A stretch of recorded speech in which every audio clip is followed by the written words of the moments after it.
Welcome back to commerce dictionary. कैसे हैं आप सब? Hope you all are doing great. Sole proprietorship चल रहा है। अगर उसका मैं मीनिंग कवर कर चुकी हूँ, फीचर्स कवर कर चुकी हूँ, आई बटन पे क्लिक करके वीडियो को एक्सेस कर लेना। आज हम पढ़ने वाले हैं मेरिट्स ऑफ सोल प्रोप्राइटरशिप। बहुत ही इजी है, ठीक है। तो हम स्टार्ट करते हैं। ये आ गए हमारे सोल प्रोप्राइटरशिप वाले बाहुबली। पहला मेरिट है quick decision making, confidentiality of information, direct incentives, sense of accomplishment, ease of formation and closure. ठीक है, चलो एक एक करके पढ़ते हैं। Quick decision making.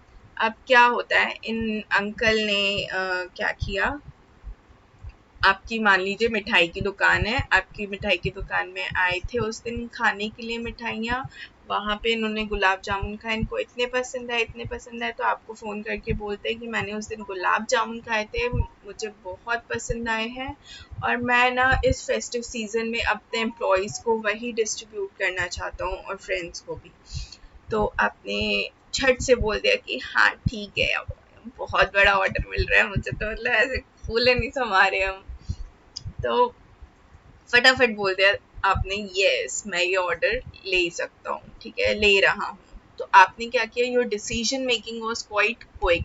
आपने फटाफट से डिसीजन लिया। यहीं आप किसी और के साथ बिजनेस कर रहे होते तो आपको उसकी सलाह लेनी पड़ती, ठीक है, उससे पूछना पड़ता। वो बोलता नहीं यार रहने दो, हमारे पास तो इतने पैसे ही नहीं है, रिसोर्सेज ही नहीं है, हम इतना बड़ा ऑर्डर कंप्लीट ही नहीं कर सकते, राइट।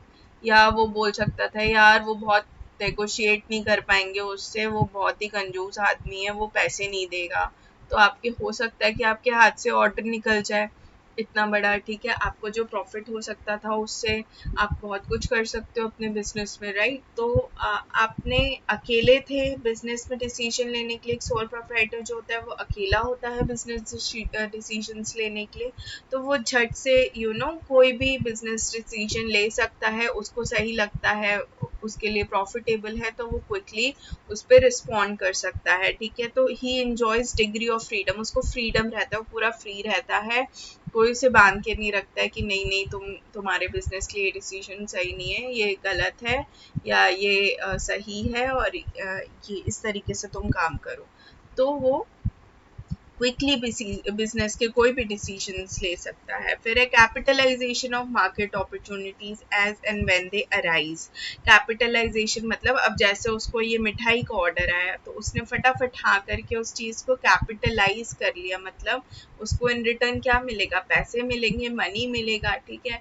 तो वो एक अपॉर्चुनिटी को फटाफट से कैपिटलाइज कर सकता है। जब भी कोई अपॉर्चुनिटी, नई अपॉर्चुनिटी मार्केट में आए, उसको डिसीजन लेने की पूरी फ्रीडम है, उसको सही लगता है तो वो अपॉर्चुनिटी ग्रैब कर सकता है और उससे उसको फ़ायदा भी मिल सकता है, ठीक है। सो क्विक डिसीजन मेकिंग इसका एक बहुत बड़ा मेरिट है, फ़ायदा है। Next is confidentiality of information. अब ये एक अंकल जी हैं और ये सरदार जी हैं जो बिजनेसमैन हैं, ये इसको फ़ोन करके बोलते हैं कि यार उस दिन तो मैं आया था आपके रेस्टोरेंट में, आपके फूड जॉइंट में बड़ी भीड़ लगी हुई थी यार, आखिर राज क्या है। तो सरदार जी बोलते हैं यार बस थोड़ा सा योगा करता हूँ, बाकी तो रब दी मेहर है, बस मतलब मुझे तो सब उसी की कृपा है, ऊपर वाले की कृपा से ही चल रहा है सब कुछ। तो पर ऊपर वाले की कृपा तो रहती है बिजनेस में, पर कुछ सीक्रेट्स भी रहते हैं हमारे जो हम बिजनेस रन करने में लगाते हैं, और वो सीक्रेट सबको बताए नहीं जाते। सो रहना बहुत ज़रूरी होता है। आप अकेले बंदे होते हो, you are the sole proprietor, तो किस तरीके से बिजनेस को चला रहे हो, क्या स्ट्रैटेजीज फॉलो कर रहे हो, ये सब कुछ आप अपने तक सीमित रख सकते हो, सीक्रेट रख सकते हो। सारी बिजनेस रिलेटेड इंफॉर्मेशन, कहाँ से रॉ मटेरियल इतने सस्ते दामों में ला रहे हो, किस तरीके से प्राइसिंग स्ट्रैटेजी आपने इतनी अच्छी बना के रखी, कस्टमर को रिटेन करने का, ट्रैक करने का तरीका आपका क्या है, ये सब आप ही की स्ट्रैटेजीज रहती है, आप ही के पास रहती है, कोई और बिजनेसमैन उसको कॉपी नहीं कर सकता है, ठीक है। फिर आपके पास कोई एज सच बाउंडेशन नहीं रहती है लॉ की तरफ से कि आपको अपने अकाउंट्स पब्लिश करने हैं। जैसे कंपनी होती है, ठीक है, उसके कुछ शेयर होल्डर्स होते हैं, हर साल उनको बहुत ज़रूरी है कि वो अपने अकाउंट्स पब्लिश करें, ठीक है, उनको अपनी एनुअल रिपोर्ट्स पब्लिश करनी पड़ती हैं शेयर होल्डर्स के लिए, लोगों के लिए जिन्होंने आपकी कंपनी में पैसा लगा के रखा है। बट इनका बहुत छोटा सा बिजनेस होता है, अकेले मालिक होते हैं, अकेले मैनेज कंट्रोल सब कुछ करते हैं, तो एज सच कोई भी लॉ नहीं बोलता इनसे कि आप अपने फर्म्स के अकाउंट्स पब्लिश करो। बहुत छोटा सा बिजनेस होता है यूजुअली सोल प्रोप्राइटर्स का, small scale. Then direct incentives, अब ये जिम वाले भैया थे, जिम खोला मस्त, बहुत भीड़, सुबह से शाम तक जिम पैक्ड रहता है एकदम, और खूब प्रॉफिट हुआ, जम के प्रॉफिट कमाया, बोल रहे ये पूरे जिम का प्रॉफिट मेरा। तो मतलब जो भी प्रॉफिट होता है, अब इनके साथ कोई पार्टनर होता तो इनको उससे शेयर करना पड़ता ना, पर अब ये प्रॉफिट पूरा खुद ही एंजॉय कर सकते हैं, खुद ही रेसिपेंट है पूरे प्रॉफिट के, एक इकलौते रेसिपेंट है, ठीक है।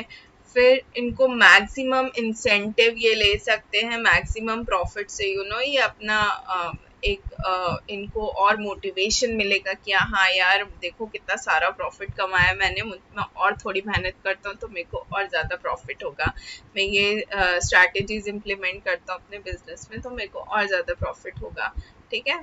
तो एक तरीके से उसको ना एक मोटिवेशन भी मिलता है, और वो फ्रीडम रहती है कि वो प्रॉफिट को किस तरीके से यूटिलाइज करे, थोड़ा पर्सनली अपने डेवलपमेंट पे भी मस्त, और मैं सूट बूट में आया करूँगा मुझे तो जस्ट अ जोक। सो एक मतलब वो किसी भी चीज में इन्वेस्ट कर सकता है, पर्सनल प्रॉपर्टी उसने ले ली, कार ले ली, भैया तो मैं साइकिल से आता था जब, मैं कार से आया करूँगा जिम, है ना, या वो अपने बिजनेस को एक्सपैंड कर सकता है, लाइक जिम तो है ही, साथ में प्रोटीन सप्लीमेंट्स भी रख लिए, बॉडी शॉडी बनाओ अपनी और मस्त। तो डायरेक्ट इंसेंटिव ये एक फायदा रहता है सोल प्रोप्राइटरशिप का।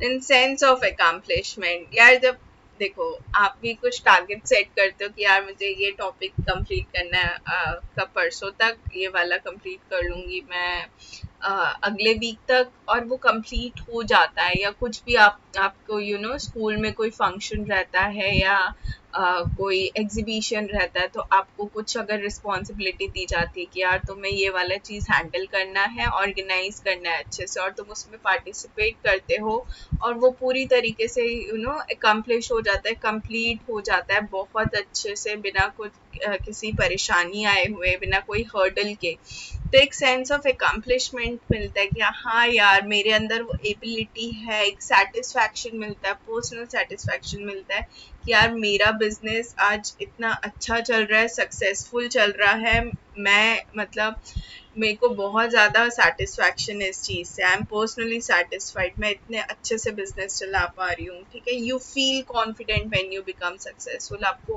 के अंदर एक कॉन्फिडेंस जागता है, आपके मार्क्स अच्छे आ जाते हैं तो कैसे कॉन्फिडेंस आ जाता है, हाँ यार हमारे अंदर भी एबिलिटी है, हम भी कुछ कर सकते हैं, हम भी टॉपर बन सकते हैं, तो यू फील कॉन्फिडेंट, जब आप सक्सेसफुल बनते हो आपके अंदर एक कॉन्फिडेंस आता है, फिर आपके बिजनेस की तरफ आपका जो पैशन है वो और बढ़ जाता है, you work more hard, you work more smartly to grow your business.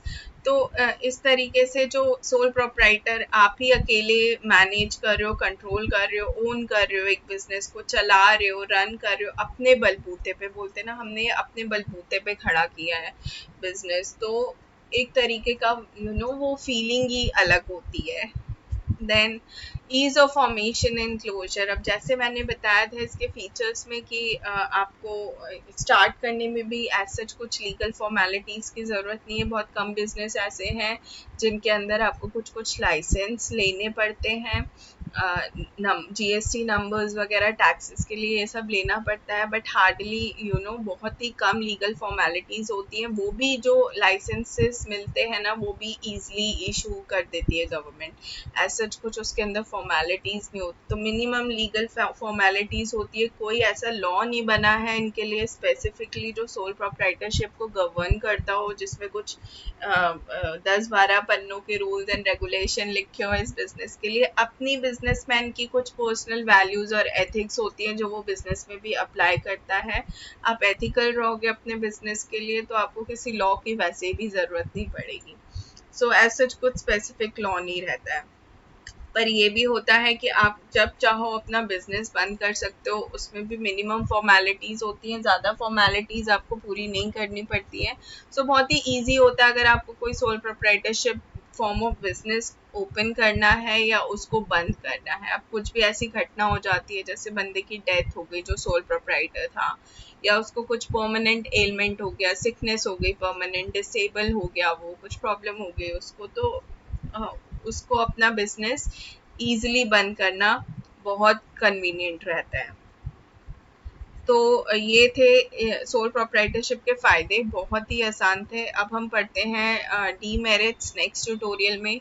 So keep watching commerce dictionary and give it a thumbs up, do comment आपको कैसा लगा मेरा वीडियो, और आपको कोई डाउट है तो please share it with me.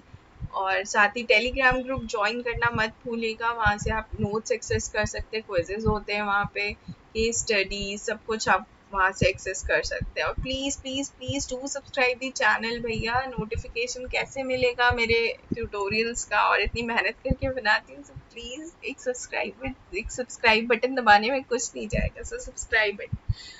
Thanks for watching it. मिलते हैं नेक्स्ट ट्यूटोरियल में। Till then stay happy, stay safe and stay motivated. Bye bye.